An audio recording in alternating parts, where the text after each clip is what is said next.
Chillox বরাবর মতো আমার সবথেকে পছন্দের একটা জায়গা। আজকে আমি মূলত আপনাদের সাথে শেয়ার করবো চিলক্সের সব থেকে বেশি ফেমাস দুইটা খাবার নিয়ে, যে খাবারগুলো অ্যাকচুয়ালি আমার কাছে কেমন লাগছে এবং খাবারের প্রাইস অনুযায়ী খাবারের কোয়ালিটি কোয়ান্টিটি কেমন ছিল সবকিছু নিয়ে আমি একটা ডিটেলস রিভিউ দেওয়ার চেষ্টা করবো আপনাদের সাথে। হ্যালো এভরিওয়ান, আসসালামু আলাইকুম। কি অবস্থা সবার? আশা করি আপনারা সকলে ভালো আছেন। আজকে আমি মূলত গেছিলাম হচ্ছে চিলক্সের জামাল খান ব্রাঞ্চটাতে। যদিও চিলক্সের মোটামুটি চট্টগ্রাম শহরে দুইটা ব্রাঞ্চ আছে, একটা হচ্ছে 2 নাম্বার গেটে আর একটা হচ্ছে জামাল খানে। আমার কাছে কেন জানি না মনে হয় যে চিলক্সের 2 নাম্বার গেটের ব্রাঞ্চ থেকে জামাল খানের ব্রাঞ্চটা অনেক বেশি সুন্দর এবং অনেক বেশি স্পেস। আজকে আমি মূলত গেছিলাম হচ্ছে চিলক্স থেকে বিভিন্ন ধরনের খাবারগুলো টেস্ট করার জন্য। যদি আমার বলতে গেলে মূলত জামাল খানের একটা কাজ ছিল, তাই মূলত রিজনেবল প্রাইসের মধ্যে দেখতেছিলাম যে চিলক্স থেকে কি খাওয়া যায়। আমি চিন্তা করলাম যে আজকে আপনাদের সাথে চিলক্সের মোস্ট ফেমাস দুটো খাবারের সাথে পরিচয় করে দিব। তবে চিলক্সের জামাল খান বাসটা আমার কাছে এত বেশি পছন্দের একটা জায়গা, বিকজ এখানে আপনারা ছোটদের বাচ্চাদের জন্য কিড জোন পাবেন, এখানে বাচ্চারা খেলাধুলা করতে পারবে এবং চিলক্সের জামাল খান ব্রাঞ্চটা অনেক বেশি সুন্দর এবং লিটল ক্লিন থাকে। আপনারা ওইখান থেকে অনেক সুন্দর সুন্দর ছবি তুলতে পারবে। এন্ড এই ব্রাঞ্চের মধ্যে যদি আপনার ফ্রেন্ড ফ্যামিলি নিয়ে যান, তখন সেক্ষেত্রে আপনার সুন্দর মতো রিল্যাক্সে বসে আড্ডা দিতে পারবেন এবং তাদের বিভিন্ন ধরনের খাবারগুলো টেস্ট করতে পারবে। এখন পর্যন্ত চিলক্সে যতবারই গেছি ততবারই তাদের বার্গারগুলো ট্রাই করা হয়েছিল, কিন্তু চিলক্সের আরো অনেক ধরনের আইটেম আছে, সেই আইটেমগুলো বলতে গেলে মোটামুটি আমার কখনো ট্রাই করা হয় নাই। তাই আমি আজকে আপনাদের কথা ভেবে এবং আমার নিজের পার্সোনাল মতামত অনুযায়ী আমি আপনাদের সাথে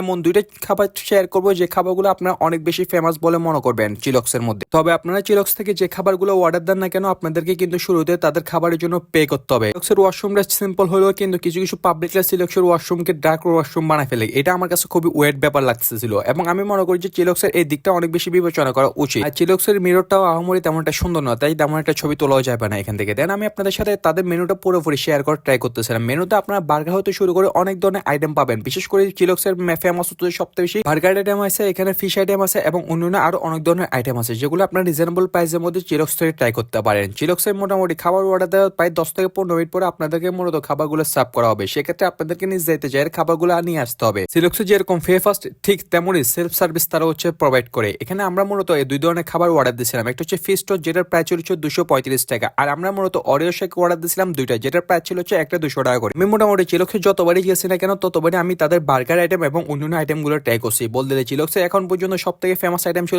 নাগাডামস। আমি আজকে চিন্তা করছিলাম যে নাগাডামসটা ট্রাই করবো, কিন্তু আমার নিজেরই ভয় লাগতেছিল নাগাডামস এত বেশি জাল, তাই আমি আর বেরো ট্রাই করি না। ইনশাল্লাহ নেক্সট টাইম ট্রাই করার চেষ্টা করবো। আমি বড় মতো অনেকজন থেকে শুনছি যে চিলক্সের ফিশ টোস্ট নাকি অনেক বেশি মজা, কিন্তু অনেস্টলি বলতে গেলে আমার কাছে ফিশ টোস্ট একদমই মজা লাগে না। এখানে মূলত লোট্টা মাছ ইউজ করা হয়েছিল, লোট্টা মাছ দিয়ে ফিশ টোস্টটা ফ্রাই করা হয়েছিল, সেক্ষেত্রে আমার কাছে কেন যায় না আমার একটু মজা লাগে না। তবে আমি আপনাদেরকে শুরুতে একটা রিকমেন্ড করবো যে আপনারা 235 টাকা দিয়ে ফিশ টোস্ট ট্রাই না করে আপনারা চাইলে ইজিলি এখান থেকে তাদের বার্গারগুলো ট্রাই করতে পারেন। আমি মনে করি যে 235 টাকা দিয়ে আপনারা ফিশ টোস্ট থেকে বার্গারগুলো যদি ট্রাই করেন, সেক্ষেত্রে আপনাদের কাছে অনেক বেশি বেস্ট লাগবে। আর আপনারা যদি চান আমার মতো এক্সপিরিয়েন্স নিতে যে খাবারগুলো আসলে অ্যাকচুয়ালি কেমন ফিশ টোস্টগুলো, তাহলে আমি বলবো যে আপনাদেরকে সেক্ষেত্রে আপনারা চাইলে অর্ডার দিতে পারেন। 235 টাকা দিয়ে আপনারা অনলি 6 পিস ফিশ টোস্ট পাবেন, সেক্ষেত্রে সাইজের কোয়ান্টিটি একটু 19-20 হইতেই পারে। তবে আমি মনে করি যে 235 টাকা যদি আপনারা ফিশ টোস্ট ট্রাই না করেন, তাদের কিছু রাইস বক্স আছে অথবা তাদের বার্গার আইটেম আছে, এছাড়া অন্য আদার আইটেমগুলো আপনারা চাইলে ইজিলি ট্রাই করতে পারবেন। যেহেতু আমি ফার্স্ট টাইম ফিশ টোস্ট গুলো ট্রাই করতেছিলাম, সেক্ষেত্রে আমার কাছে মনে হচ্ছিল চিলক্সের 235 টাকা দিয়ে ফিশ টোস্ট গুলো ট্রাই করা হচ্ছে ওয়েস্ট অফ মানি। আমার কাছে কেন জানি না মনে হচ্ছিল ফিশ টোস্টের কোনো টেস্টই আমি পাই নাই। অ্যাকচুয়ালি বলতে গেলে বাসে যেরকম লোট্টা ফ্রাই করা হয় ওইরকমই লোট্টা ফ্রাই ছিল এটা। তবে চিলক্সের most one of the item নিয়ে